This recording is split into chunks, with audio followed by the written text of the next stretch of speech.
26장 1절에 이렇게 말했어요. 아브라함의 아내 아브람 사레, 아직은 이름이 그럴 때죠. 는 출산하지 못하였고 그에게 한 여종이 있으니 애굽 사람이요 이름은 하갈이라. 어,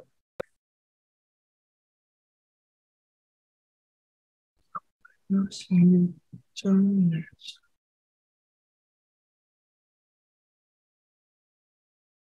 이 하갈이라는 사람은 이제 이중으로 아마 종의 신분인데다가 또 애국 사람이니까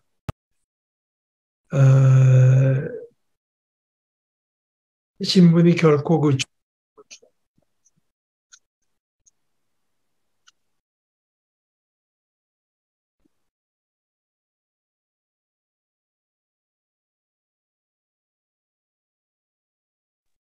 저기, 목사님, 목소리가 안 들리는데요.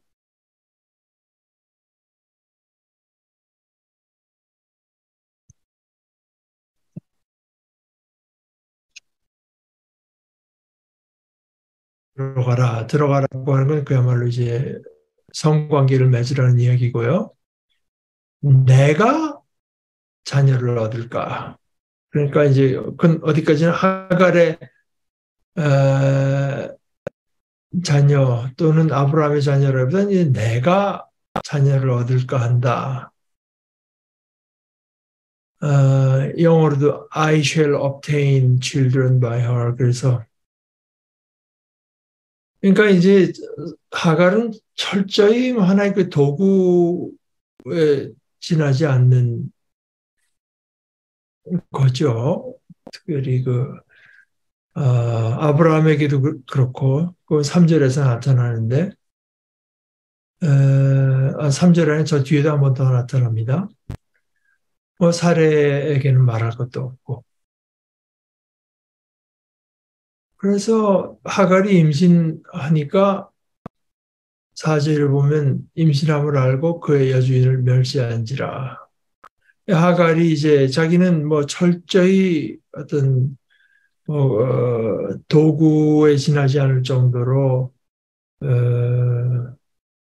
주류, 비주류, 그 주변 인물, 그 사회학 관사는 걸 마지날하다고 말하는 것 같아요. 주변부 인생. 주변부 인생에 어디 한번 그 중요한 결정에 이제 자기 몫이 없고 어떤 그 주류의 처분에 따라서 자기 운명이 결정되는 그런 거라고 여기다가 아브라함의 그 아이를 갖게 되니까 여주인을 멸시했다. 이것이 멸시라고 하는 것이 그 정도가 뭔지 알 수가 없죠. 전에까지 보이던 그 뭐 철저한 어떤 복종이나 이런 것이 좀 덜해져서 그런 건지 뭐 알 수 없지만 그 우리 세 번역에도 자기 여주인을 깔고 왔다고 했고 뭐 영어 번역도 다 마찬가지입니다.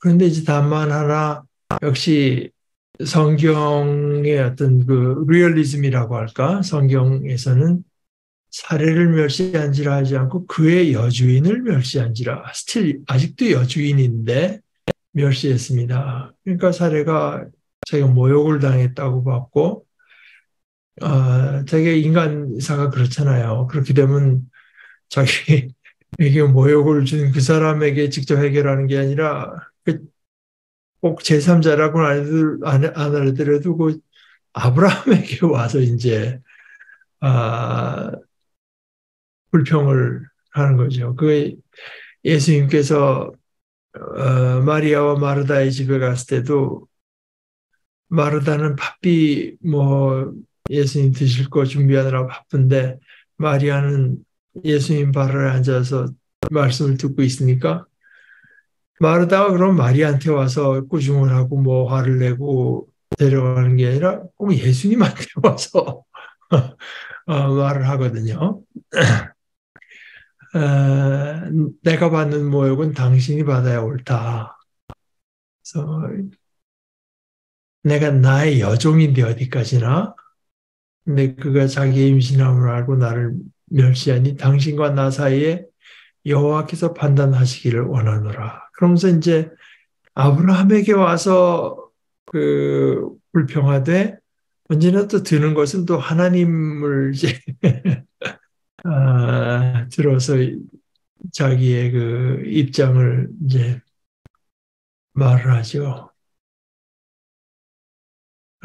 정당성을 이렇게. 근데 6절이야말로 이제 그 하갈이 당한 어떤 현실이 어떤가.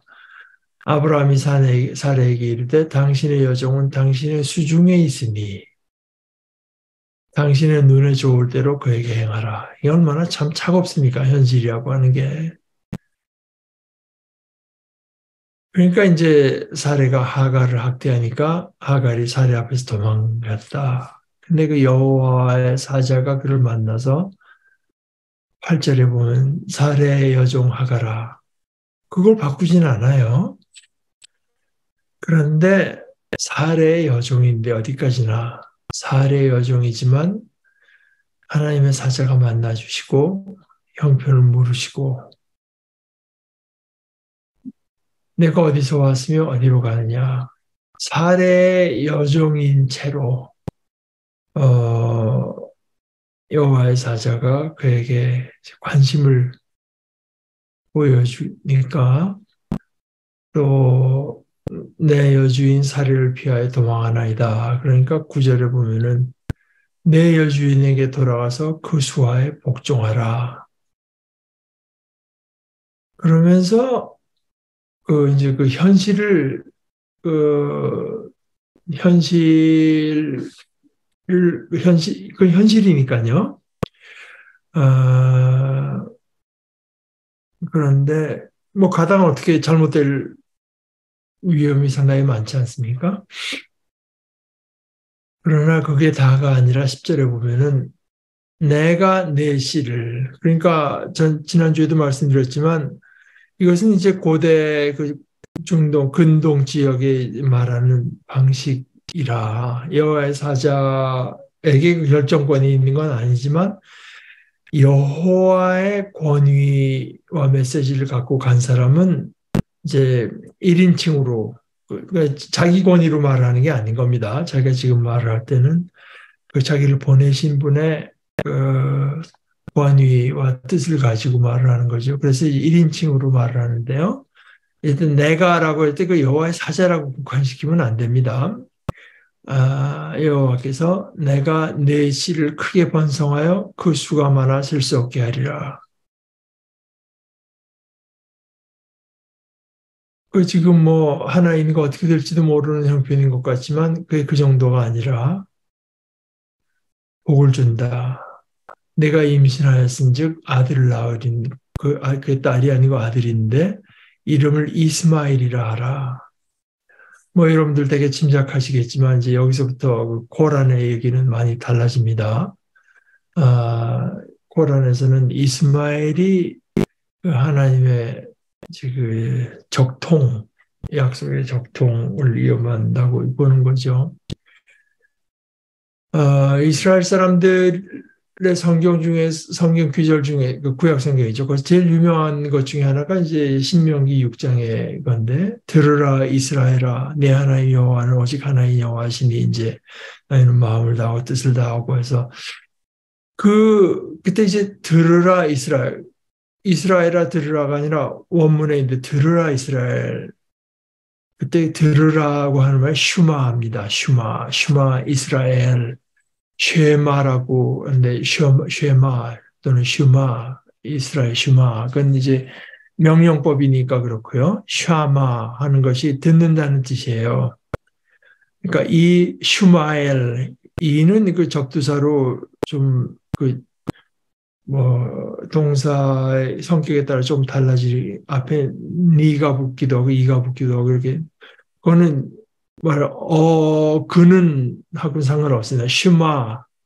그래서 이 슈마엘 하나님께서 들으신다. 하나님께서 내 고통을 들으셨다.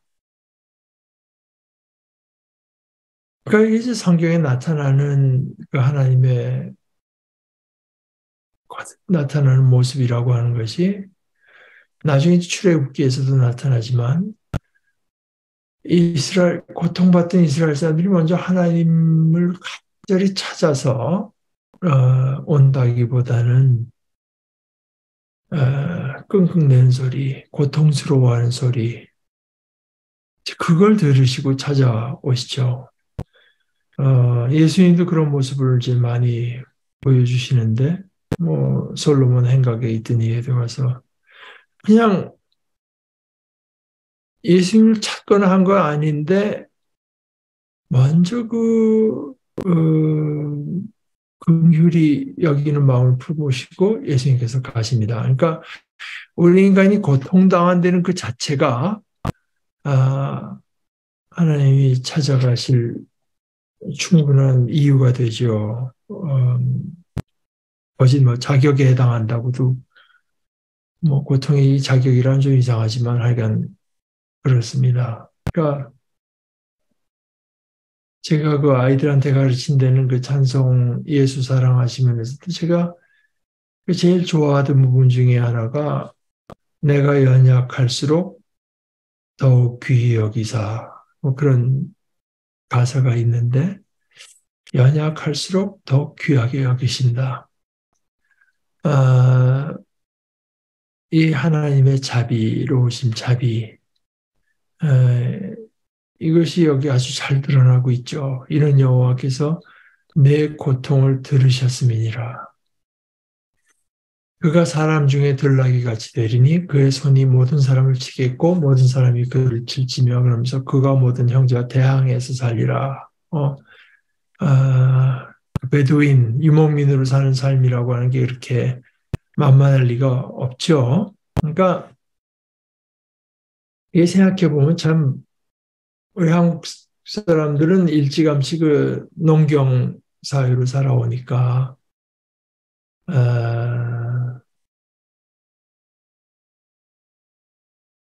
저는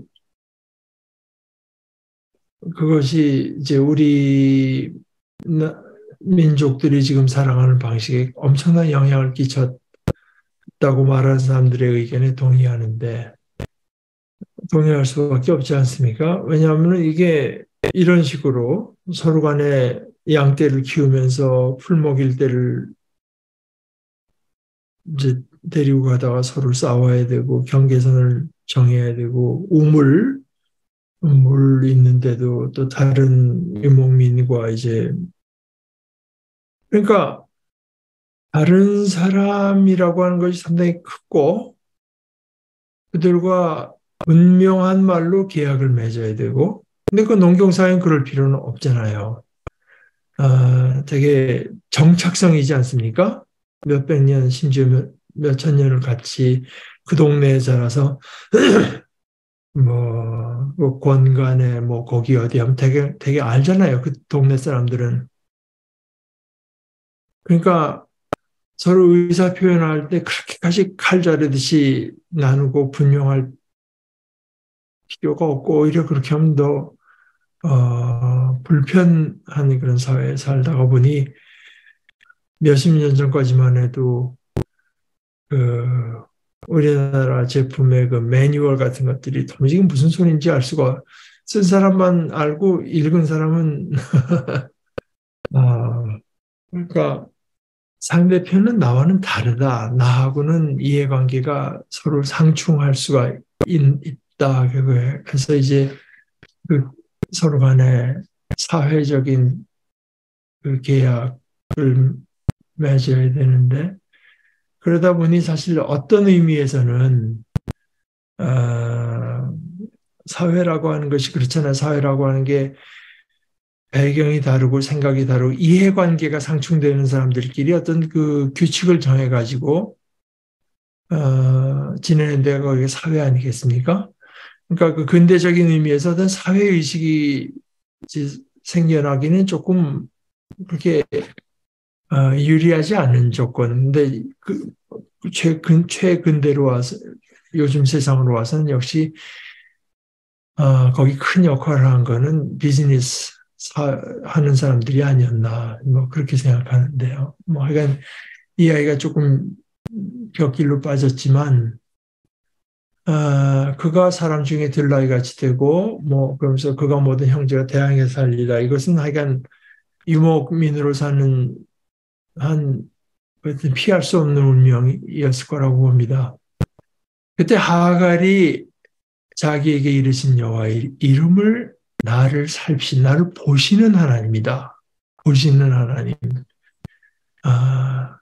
그래서 그 우리 세번역은 그렇게 해서 하갈은 내가 여기에서 나를 보시는 하나님을 뵙고도 이렇게 살아서 겪은 일을 말할 수 있다니 그러면서 자기에게 말씀하신 주님을 보시는 하나님이라 보시는 하나님 그랬고 그섬 이름도 브엘 라헤로이 로이 뭐 하는 것이 이제 본다는 뜻인데요. 라아 그래서 그 섬을 이제 보시는 하나님을 연상시키는 이름을 짓고 그것이 위치가 가데스와 베레사에 있다. 하갈이 아브라함의 이름을 낳으네 아들을 낳음에 그 아들을 이름하여 이스마엘이라 했고 하갈이 아브라함에게 이스마엘을 낳았을 때 아브라함이 86세였더라.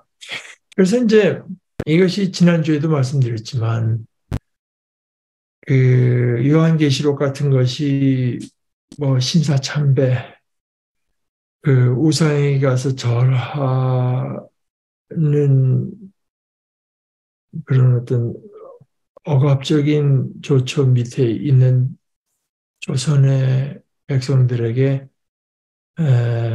요한계시록 거기도 로마 황제가 이제 상을 만들어 놓고 거기 절하게 하고 그런데 그 배경을 몰랐었다고 해도 요한계시록이 이제 읽다 보면 상당히 그 친숙한 걸 느꼈던 것 같아요. 그래서 조선 사람들이 상당히 사랑받는 성경이 된 것처럼 이 하갈의 이야기는 특별히 그 외국에 나와 있는 한인 크리스찬들 어떤 때 뭐 우리 애가 무슨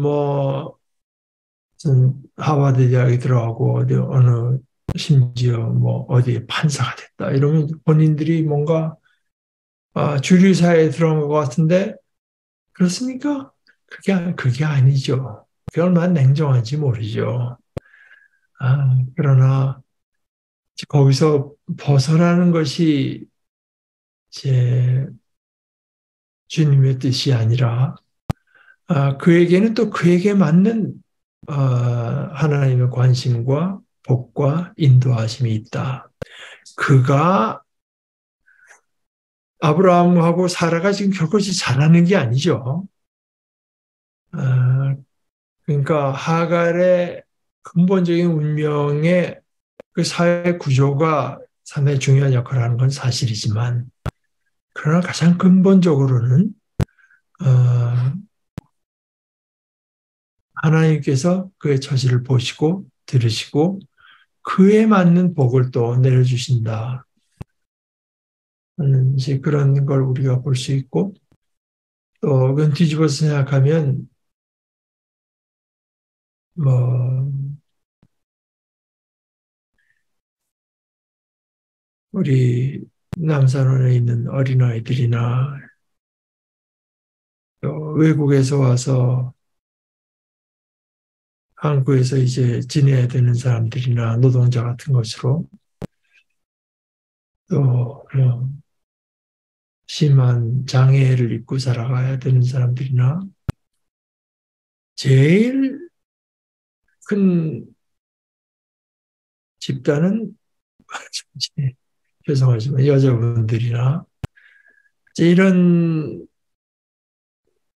그 것이 살면서 어떤 이런 냉혹한 벽 같은 거를 느끼지 않을 수가 없을 겁니다.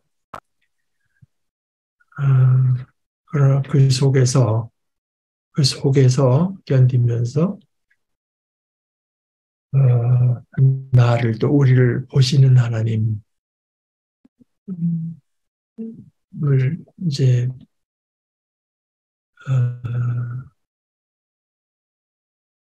맛보아가는 것이 어떤 하갈에게 주어진 모습인 것도 볼 수 있을 것 같아요.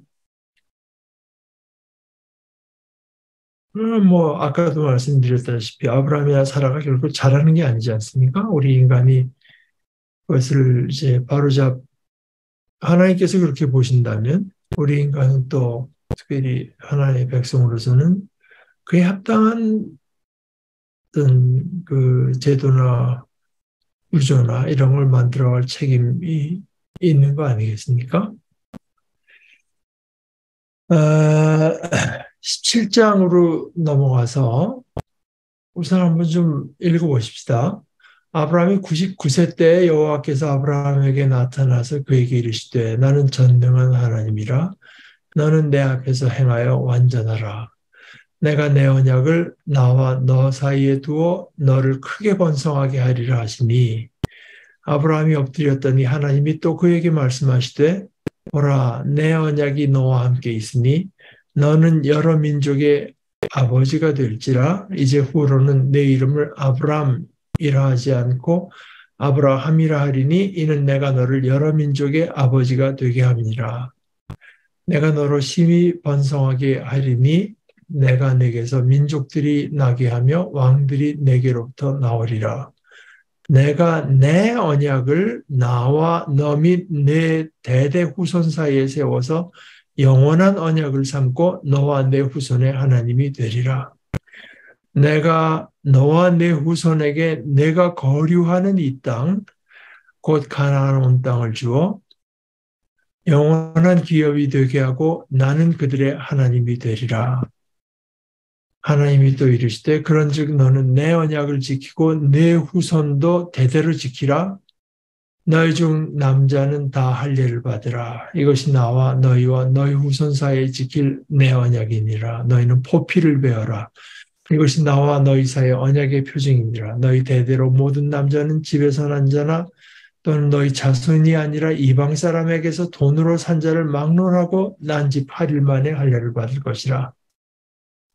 너희 집에서 난 자든지 너희 돈으로 산 자든지 할례를 받아야 하리니 이에 내 언약이 너희 살에 있어 영원한 언약이 되려니와 할례를 받지 아니한 남자 곧 그 포피를 베지 아니한 자는 백성 중에서 끊어지리니 그가 내 언약을 배반하였음이니라. 우선 뭐 거기까지만 보십시다. 아까 이스마엘이 태어날 때 이제 아브라함의 나이가 86세였는데 이제 99세가 됐습니다. 근데 이걸 꼭 문자 그대로 우리 나이 그대로 할 것인지에 대해서는 또 찬반이 있지만 어찌됐건 성경의 표현으로 99세 때 여호와께서 아브라함에게 나타나서 나는 전능한 하나님이다 했는데 이거는 우리말 번역에 되게 이렇게 번역했지만 사실 뜻에 대해서는 아직 좀 분명치가 않다고 해요. 원어로는 엘은 하나님입니다. 신. 그다음에 샤다이 이렇게 되는데 이 샤다이의 뜻이 뭐냐? 엘 샤다이.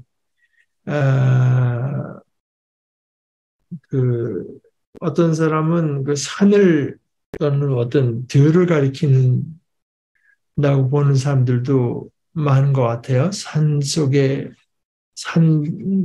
속에 있는 하나님. 근데 글쎄, 그건 이제 전혀 알 수 없는 부분이니까 저는 그대로 가도 왜냐하면은 이 창세기 조금 저 뒤에 나가서 그 하나님께 불가능한 일이 있겠느냐 이런 얘기가 이제 반복돼서 나오기 때문에 문맥으로 봐서는 전능한 하나님이다. 와서 뭐 그 뭐 잘못된 것은 아니지 않나. 그러나 하여간 그 의미가 그렇게 모든 사람이 동의할 정도로 분명한 것이 아니라고 하는 것은 알고 계시는 게 좋을 것 같습니다. 너는 내 앞에서 행하여 완전하라. 세 번역에는 나는 전능한 하나님이다. 나에게 순종하며 흠없이 살아라. 제가 가진 영어 번역에는 I am God Almighty.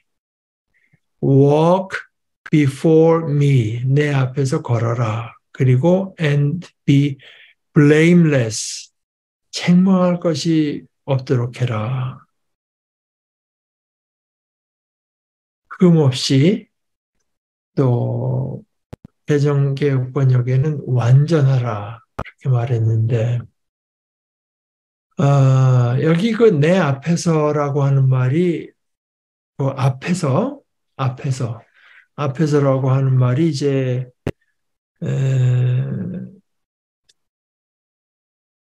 성경 번역가 중에 제일 유명한 사람은 이제 제롬이 미국 영어권에서 제롬이라고 하고 히에로니무스라고 하는 이제 동굴에 들어가서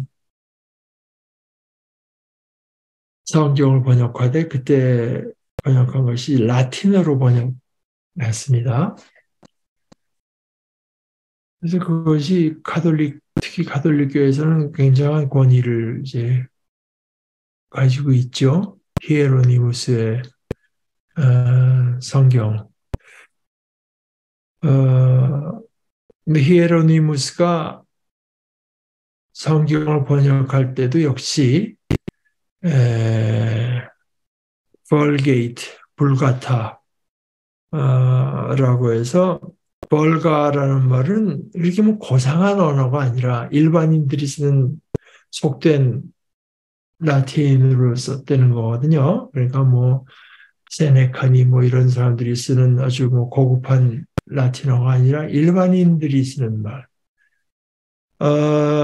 그 번역의 정신이 마틴 루터한테도 그대로 이어져서 마틴 루터가 그마다 라틴어로 돼 있고 하니 뭐 독일 사람들이 알겠습니까? 그러니까 그렇게 돼 있으니 이게 동시 그 교황이나 뭐 주교나 이 사람들이 자기들 말하는 말을 대답하고 미사를 하다가도 중간중간에 뭐 딸랑딸랑거리고 뭐 하는 게 이제 그냥 거기 맞춰서 사람들은 그저 일어섰다 앉았다 뭐 무릎 꿇었다 하는 그 신호 정도로만 이해를 한 거지. 거기 뭐 하는 말을 하나도 알아들을 수가 없는 말이 된 거를 루터가 이건 안 되겠다고 해가지고 이제 독일어로 번역할 때도 얘기를 들어보면은 종종 그 시내로 나와서 시장 같은 데서 일반 사람들이 하는 말을 이제 늘 귀담아 듣고 거기 맞춰서 번역을 했다는 거죠. 그래서 그 루터가 독일 사람들에게는 뭐 다른 종교개혁자도 종교개혁자지만 독일어, 독일어와 루터를 연관시켜서 굉장히 큰 인물로 여기는 것 같아요.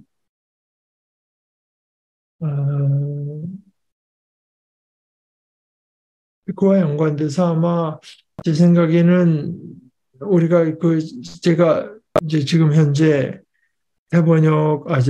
새 한글 성경이 신약이 나와 있고 시편이 나와 있는데 제가 보는 바로도 상당히 우리말로도 좋으면서 제가 새 번역을 더 맛있게 생각하는 거는 여러 번 말씀드린 것처럼 우리가 읽고 메시지를 받아들이고 크리스천으로 사는 길은 좋은데 이렇게 성경 공부하려다 보면은 너무 그 뜻을 살리는데 이제 치중을 해서 성경 공부하기에는 조금 그런데 그 어떤 소통하는 데도 좋고 원어에서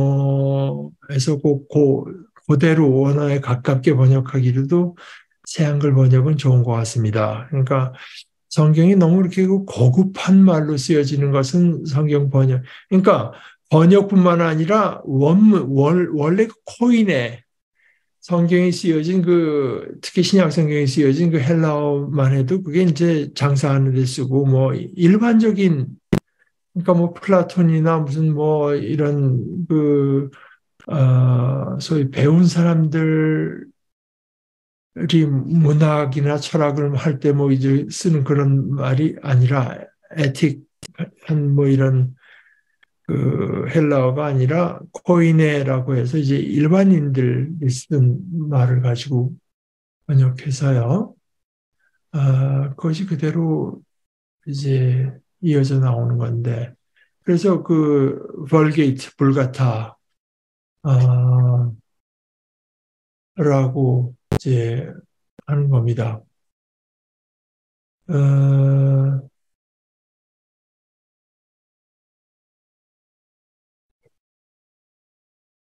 그런데 이제 거기 라틴어 성경의 앞에서라고 할 때 라틴어가 코람, CORAM입니다. 코람. 그다음에 하나님은 데우스인데 이제 역격, 뭐 주격, 소유격, 뭐 역격, 뭐 목적격 할 때 그렇지 삼격인데 역격으로 쓴 데오가 하나님 앞에서 꼬람데오라고 하는 말은 이제 교회 사상에 상당히 유명한 말이에요.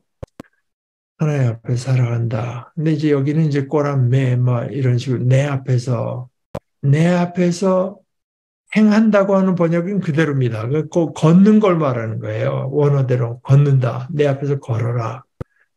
이것이 이제 아마 오늘 설교하고도 연관될 텐데 그 헬라어에서도요. 이거 구약 성경은 히브리어 아니겠습니까? 헬라 말에서도 페리파테오에서 파테오가 이제 걷는다고 하면은 페리는 그 주변 그러니까 walk around에서 이제 그냥 그러니까 내 앞에서 행하여 우리말로 하는 그대로 행하여입니다. 행하여 완전하라. 이 행한다고 하는 것 하나님 앞에서 행한다고 하는 게 뭐냐? 그러니까 그야말로 하나님 앞에서 행하는 건데요. 전능한 하나님 앞에서 행한다고 할 때는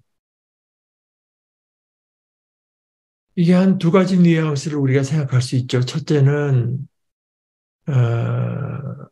어떤 윤리적이고 도덕적인 면에서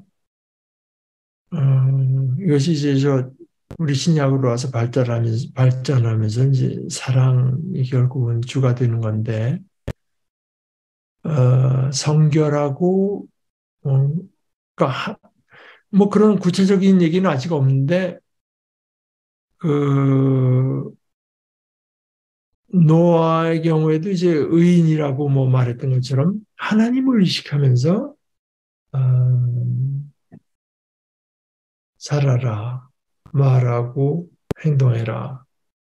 근데 또 하나는 그 전능자가 네 앞에 있으니까 두려워하지 말아야 될 거 아니겠습니까? 두려워할 필요가 없잖아요. 그를 의지하면서 사는 것도 거기에 해당되죠. 그러니까 뭐 가끔 말씀드리지만 우리 성경에 의지하고 순종하는 자는 의지하고 순종한다. 순종하고 의지한다. 내 앞에서 행한다고 할 때 하나님 앞에 있는 자로서 합당하게 하는 데는 이제 그러니까 그 갈릴리 호수 막 험한 데를 갈 때 제자들이 두려워 막 배가 이제 물속에 빠져나가는 것 같아요. 두려워할 때 예수님께서 일어나서 이제 잠잠케 하신 뒤에 꾸짖잖아요. 그것도 예수님과 함께 살아가는 게 아닌 거죠. 그래서 두려워하고 하는 것이 마치 예수님이 가까이 있지 않은 것처럼 마치 전능자가 내 앞에 있지 않기라도 한 것처럼 사는 것은 안 되고요. 그러니까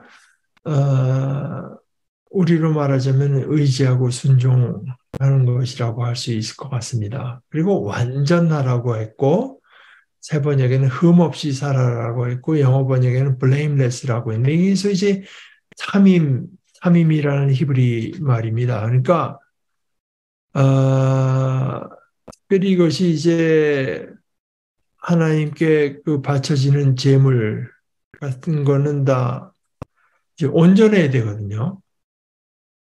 뭐 비싼 것이 아니래도 되고, 그러나 자기가 가진 것들 중에서 온전한 걸 하나님께 바쳐야 됩니다. 이제 영어로 말해서 인테그리티라고 미국아들이 좀 잘 쓰는 말이더군요. 어떤 사람은 걸 정직성이라고 번역했지만, 저는 이것이 이제 죄 없이 살라고 하는 말하고는 좀 다른 것 같아요. 흠 없이 살라고 하는 것은 제가 이럴 때 이제 즐겨 쓰는 말은 방향성, 오리엔테이션인데요. 우리가 우리의 삶의 오리엔테이션 생각하고 뭐 결정을 내리고 하는 그 모든 것을 제 방향을 하나님께로 또는 하나님 앞으로 정하고 그렇지 못할 때 다시 돌아오면서 또 돌이키고 회개하고 그것을 말을 한다고 봅니다. 그러니까 예수님께서도 너의 아버지가 온전하신 것처럼 너희도 온전하라. 근데 우리가 뭐 하나님과 똑같이 그렇게 하라고 하는 뜻은 아니지 않겠습니까? 하나님께서 하나님으로 온전하신 것, 하나님께서는 너희에게 그 자비로우신 하나님으로서 너희를 용서하시고 받아주시고 하는 하나님으로서 온전하셨듯이 너희는 또 그 하나님의 자녀로서 온전해야 된다. 하나님을 닮아서 그 자비를 마음에 품어야 되고 또 그 하나님께서 우리에게 베풀으신 사랑에 합당하게 우리가 이제 그를 가더라도 늘 돌아오고 이것이 너는 내 앞에서 행하여 완전하라고 하는 의미 탐임 탐임이라고 이제 생각합니다. 오늘은 뭐 조금 더 나아가면 얘기가 좀 길어질 것 같으니까 이제 그 정도 보시겠는데 나는 전능한 하나님이라 너는 내 앞에서 행하여 완전하라. 이제 그 언약에 대해서 말씀을 하실 건데 그리고 할례에 대해서 또 이제 말씀하실 건데 한 가지만 얘기를 하면 이제 그 이름을 바꿔주죠. 내 이름을 아브라함이라고 하지 않고 아브라함. 아브라함은 이제 훌륭하고 높은 조상이라고 할까, 뭐 아비라고 할까 그런 뜻이고 아브라함은 많은 이의 아비. 근데 이제 아브라함이라는 말 서로 간에 그 방언 관계에 있다는 것 같아요. 아브라함과 아브라함. 저 뒤에 아내 그 사례도 사라. 그것도 그 뜻은 결국 방언 관계라. 뜻은 다 영어로는 저 프린세스. 그러니까 뭐 왕비라고 해야 되나, 뭐 공주라고 해야 되나 이제 그런 식의 귀하신 높으신 여자분을 가리킬 때 쓰는 말인데 어찌됐건 하나님께서 이제 여기서는 그 이름을 새로이 한다고 할 때는 물론 누가 누구에게 이름을 준다고 할 때는 그 이름을 받는 편에 대한 어떤 그 권위를 나타내는 건데 그래서 뭐 아버님께 저희 애 이름을 지어 주십시오 할 때는 그 권위를 인정하는 것이고 다시 말씀드리지만 바벨탑에서 우리가 우리 이름을 make our name 있을 때는 이제 그것이 사실은 인간으로서는 참 오만방자할 뿐만 아니라 복의 근원으로부터 자기 스스로를 이제 베어내는 그런 것이 된 것처럼.